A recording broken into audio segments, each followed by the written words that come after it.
দর্শক, আমি ডাক্তার জিল্লুর কামাল, মানসিক রোগ বিশেষজ্ঞ।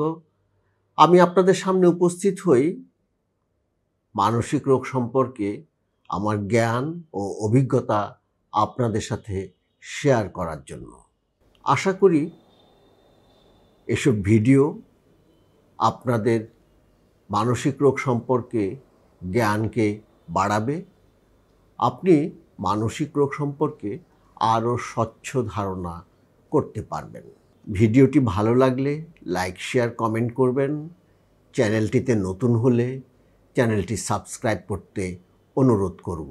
আজকে আমরা কথা বলবো বাইপোলার মুড ডিসঅর্ডার রোগীকে আপনি কিভাবে পরিচর্যা করবেন সে বিষয়ে।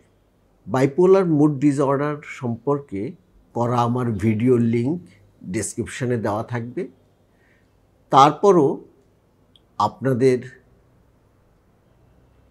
একটু মনে করিয়ে দেওয়ার জন্য এবং ঘটনাক্রমে আজ একটা রোগী পেলাম, সে কারণেই বিষয়টি আপনাদের সাথে শেয়ার করতে চাই। রোগীকে আমার চেম্বারে আনা যায়নি, তার মা আমার কাছে এসেছিল। রোগীর মা মুখে তার বর্ণনা দিল, সাথে আমাকে একটা চিরকুটও লিখে দিল। আমি চিরকুটটির কিছু অংশ পড়ে শোনাচ্ছি। আল্লাহকে গালিগালাজ করে, মসজিদ ঘর দেখে প্রচুর মুখ খারাপ করে, কারো কথা সহ্য হয় না, দোকানপাটে গিয়ে টাকা খরচ করে, টাকা না দিলে বিষ খেয়ে আত্মহত্যা করবে এমন বলে। একদিন একটা বিষের বোতলও কিনে এনেছিল। বিশাল উগ্র রাগ, চিল্লাচিল্লি করে টাকার জন্য, না দিলে মারধর করে। নিজেকে খুব বড় মনে করে। 1 লক্ষ টাকা নিয়ে বাড়ি থেকে টার্মিনালে গিয়ে মদ গাঁজাখোরদের সাথে গাঁজা খায়, বাড়ি থাকে না, সব সময় অস্থিরতা করে। আর রোগী নিজে আমার কাছে লিখে দিয়েছে যে কথাগুলো, সেটা হচ্ছে, আমার স্মরণশক্তি খুব মজবুত করে সুন্দর জীবনযাপন করতে চাই, সব কিছুতে মনোযোগ ফিরে পেতে চাচ্ছি, চটপটে হতে চাই, সিনেমার নায়ক হয়ে সবাইকে অবাক করতে চাই। ছেলেটির বয়স আনুমানিক 40, বেশ লম্বা চওড়া শরীর, ভীষণ বড় ভুঁড়ি, কিন্তু তার খুব ইচ্ছে সে নায়ক হবে। বাইপোলার মুড ডিসঅর্ডারের রোগীরা নিজেদেরকে এরকম অনেক বড় কিছু ভাবতে পছন্দ করে। কেউ বড় রাজনৈতিক নেতা হতে চায়, কেউ অনেক বড় অভিনেতা হতে চায়, কেউ নিজেকে অনেক বড় বৈজ্ঞানিক বলে জাহির করে, কেউ এসএসসি পাস না করেই ডাক্তার হয়ে গেছে বলে নিজেকে দাবি করে। এই ধরনের রোগীদেরকে কিভাবে পরিচর্যা করতে হবে সেটা কিন্তু আমাদের অধিকাংশ লোকই জানেন না। এর ফলে তাদের চিকিৎসা ব্যাহত হয়, তারা বারবার অসুস্থ হয়। তাদের পরিচর্যার ধাপকে আমি 3টা ভাগে ভাগ করে বলতে চাই। প্রথমত, অসুস্থ হওয়ার শুরুর লক্ষণগুলো বুঝতে পারা, তারপর অসুস্থতাকালীন চিকিৎসা, এবং শেষে সুস্থ হয়ে যাওয়ার পর কি করতে হবে তা বলবো। এক এক রোগী অসুস্থ হওয়ার আগে এক এক ধরনের উপসর্গ নিয়ে হাজির হয়। তবে সাধারণভাবে দেখা যায় অধিকাংশ রোগীর ঘুম কমে যায়, কথা বেড়ে যায়, অনেক বেশি অস্থির হয়ে পড়ে, ঘোরাঘুরি করতে থাকে এবং নিজেকে বড় কিছু ভাবতে শুরু করে। যদি আপনার রোগী ইতিমধ্যে আরও কয়েকবার অসুস্থ হয়ে থাকে, তাহলে এসব লক্ষণ দেখা মাত্রই আপনাকে সতর্ক হতে হবে এবং বুঝতে হবে হয়তো সে অসুস্থ হয়ে পড়ছে। এবং এ ধরনের লক্ষণ দেখা মাত্রই আপনাকে ডাক্তারের শরণাপন্ন হতে হবে।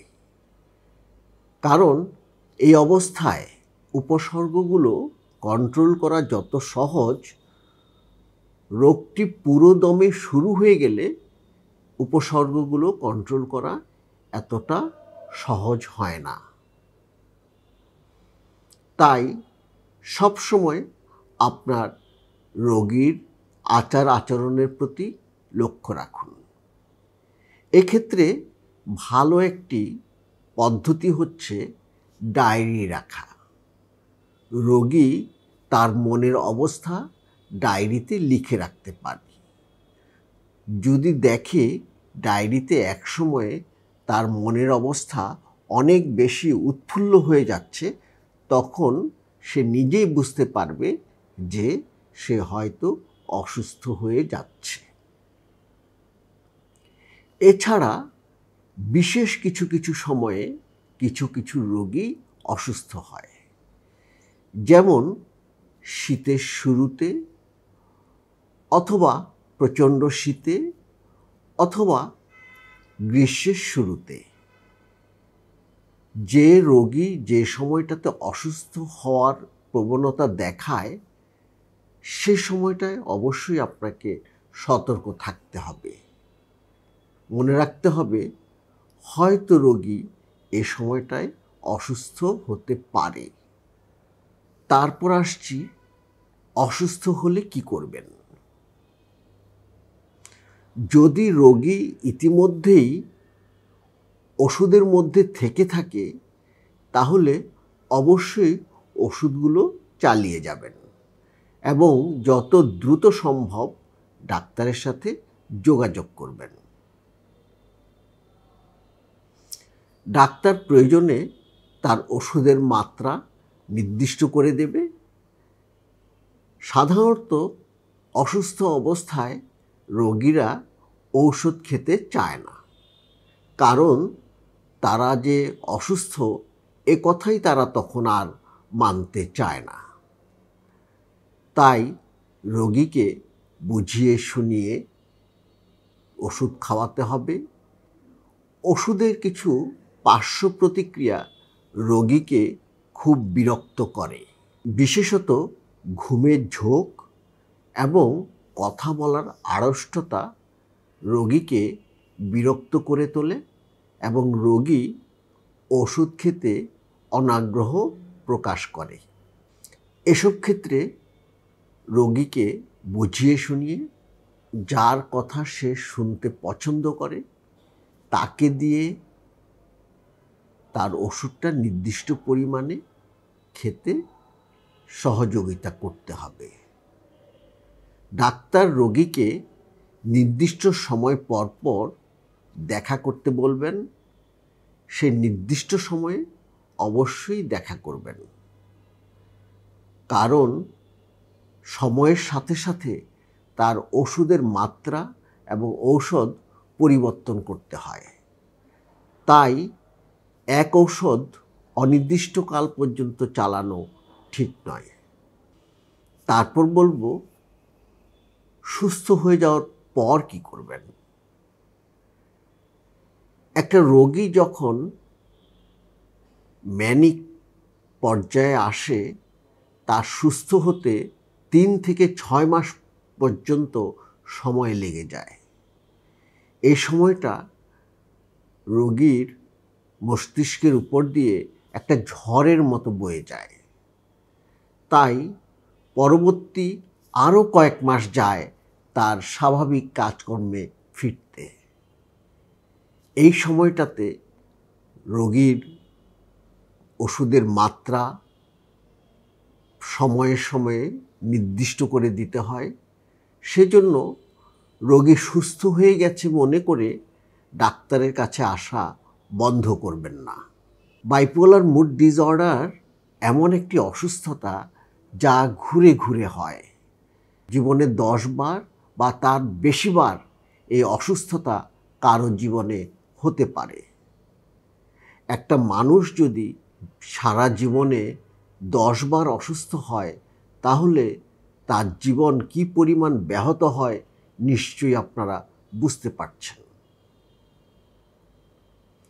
তাই এই রোগী যেন বারবার অসুস্থ না হয়ে পড়ে সেজন্য আমাদেরকে কিছু ঔষধ ব্যবহার করতে হয়।